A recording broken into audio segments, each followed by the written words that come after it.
Et la deuxième catégorie des gens parachutés et autoproclamés, ce sont des élèves, soit des étudiants qui font des cours bibliques, la théologie, des gens qui vont dans des instituts bibliques, les gens qui vont dans des instituts bibliques, les gens qui font de la théologie. Ces gens-là, après avoir fini leurs études, ils veulent à tout prix devenir des ministres dans l'œuvre de Dieu parmi les 5 ministères. Ils confondent les choses.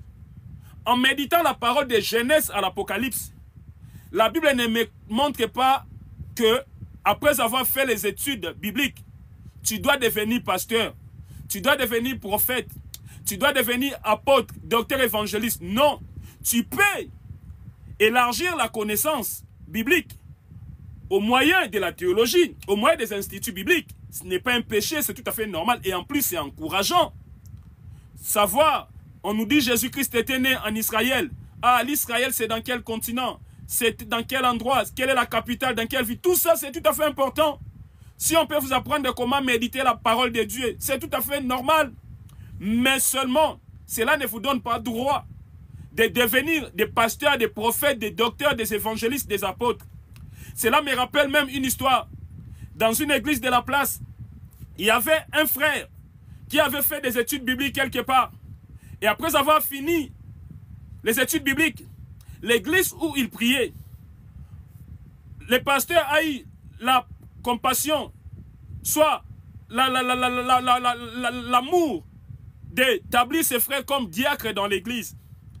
Mais j'étais choqué d'apprendre que ce frère-là dira, non, moi je ne peux pas être diacre, il faut que je sois pasteur. Et parce que le pasteur ne voulait pas faire de lui pasteur, parce qu'au moins le pasteur, il voulait avoir la confirmation de la part de son Dieu, le frère s'est barré. Vous voyez les gens qui font des instituts bibliques, des cours bibliques, de la théologie.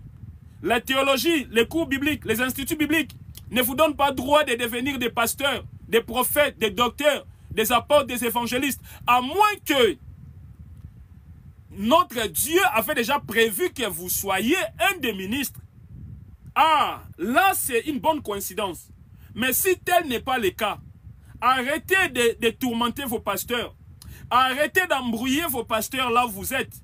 Comme quoi, moi j'ai décroché mon diplôme. Il faut que je devienne pasteur. Arrêtez avec cette mentalité.